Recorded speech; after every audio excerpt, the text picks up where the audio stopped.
Hi, I'm Larry Duggins, and sometime very soon we're going to be traipsing across the English countryside, taking a look at the path of the expansion of Celtic Christianity.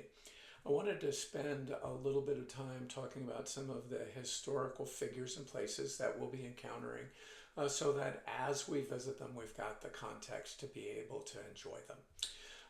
Typically, when people think about Celtic Christianity, they begin with St. Patrick of Ireland. St. Patrick was a nobleman's child who was out managing the flock of sheep one fine day and got snagged by a group of Irish marauders, brought to Ireland as a slave for a number of years, escaped, went back home, and decided that what he really needed to do was to return to Ireland to convert these folks to Christianity. So he had some monastic training and then headed over to Ireland and proceeded to found monasteries all over the place. Our perspective of this and the import of this is magnified when we begin to look at the life of Saint Columba. Columba was born in 521, again, the son of a noble person. He went to one of the monasteries that Patrick had founded and began do a life of essentially study and copying scripts and doing the things that monks did at that particular time. He, as a relatively young man, became involved in a controversy. He was at one of these monasteries and made an unauthorized copy of their book of Psalms. There was a great dispute over this because the prior of that abbey did not believe that Columba was entitled to keep it for his own. It was actually probably the first instance of copyright infringement law in British common law. Long and short of it is that it ended up in a big old bloody battle, and Columba killed several people as part of this event. He put himself into self-imposed exile by taking 12 of his friends and setting off in a small sailboat. The story was that it was a coracle with no rudder, and vowing to stop at the first place they landed, that he could no longer see Ireland. This place ended up being the island of Iona off the Scottish coast. So from that place, Columba and the 12 formed a monastery. They began work of the copying documents themselves at a scriptorum that ultimately became extremely famous, the scriptorum that was responsible for the famous Book of Kells. And Columba himself became known as a saint who could help to evangelize people and who could heal people and perform miracles. Because of these stories, people began coming to Iona to visit. The island itself got a reputation as a thin place, a place where the veil between heaven and earth was thin, and people traveled long and far distances to come and see what was going on there, and continued to do so after the passing of Saint Columba. And it was a site of pilgrimage for many years in the early times of the monastery. Columba himself passed away in 597. In the early 620s, a young prince on the far side of the United Kingdom, in a land called Northumbria, was essentially ousted from his princely state when his father, the king of Northumbria, passed away. Prince Oswald and his family went to Iona for refuge. Oswald himself became well studied, and in 535 decided it was time to retake his kingdom, gathered together a small army, went and took control once again of Northumbria, and settled his his kingdom in the castle at Bambaugh. He very quickly sent to the monks at Iona to get a holy man to come to Northumbria to help with the conversion of the people. The Iona abbot sent Saint Aidan, a young monk who came and worked side by side with Oswald to spread Christianity throughout the region. Oswald gave Aidan a small island called Lindisfarne. The island was literally in sight of the Bambaugh Castle, and there Aidan founded the Lindisfarne community. They built a studying community. They built a standard monastic setup. They also built another very well-known scriptorum that ultimately became the scriptorum that developed the Lindisfarne Gospels, which are perhaps the most famous illuminated Gospels of that time frame. Ultimately, Saint Aidan passed away. King Oswald was involved in a fight over his kingdom and was ultimately beheaded.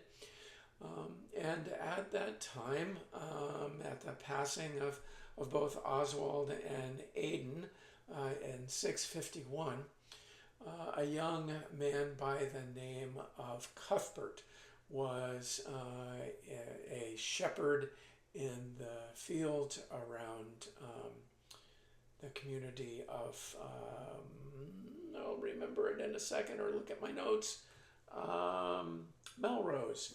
And he witnessed a vision of Saint Aidan being taken into heaven by a fiery chariot, in very much the same way that Elijah was taken into heaven, according to the Bible. This inspired Columba to become a monk. He studied at the monastery at Melrose, which was an outreach of the Iona community, and ultimately made his way to Lindisfarne, where he became the prior at the Lindisfarne Abbey. He became known as a wonderful leader, a great evangelist, and a doer of miraculous things. And so people began coming to Lindisfarne to see the saint at that place. Cuthbert was also extremely interested in monastic solitude, and so he made a regular habit of retreating to a small island called Inner Farne that had a small hermitage where Cuthbert would go and spend time in solitude and in prayer, and people came to Inner Farne to try to see him as well when he was not at Lindisfarne. So the question becomes, what happened next? Well, when Saint Cuthbert passed away in 687, he was initially buried on Lindisfarne, but the Vikings were becoming a problem, and fearful that his relics would be stolen on a Viking raid, the monks dug up Saint Cuthbert's body and determined that his remains were incorruptible. That is, that they had not deteriorated at all over the 10 or 12 years that they had been interred on Lindisfarne.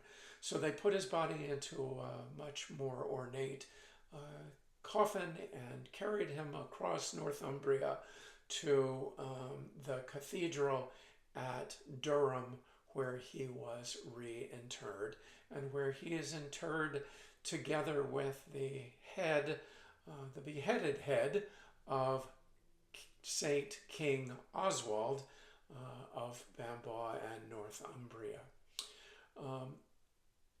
The reason we know many of these stories is because of the work of a historian who has become known as the Venerable Bede, B-E-D-E. Now, Bede's dates were 672 through 735, and he wrote an amazing piece of history called the Ecclesiastical History of the English People. And he did so much more in the format of what we would consider a modern historian, rather than simply the storytelling hagiography that was common before this time in previous writings about historical people. He became a very important link between the Greco-Roman historians when they stopped writing because of the fall of the Greco-Roman world, and before the rise of the Carolingian historians around Charlemagne. The body of the Venerable Bede is also interred there at Durham. So, as we travel, we'll go backwards in time. We will begin at Durham, visit the Venerable Bede and the internment sites of both St. Cuthbert and the St. King Oswald's head, at least. Then we will travel up to Bambois Castle, so we can learn a little bit more about the history of King Oswald and see the place from which he reigned, and look over, if the fog is willing, to see Inner Farn and Lindisfarne. We'll then go up to Lindisfarne and explore the ruins of the church and monastic abbey there. Following our time there, we will head down to the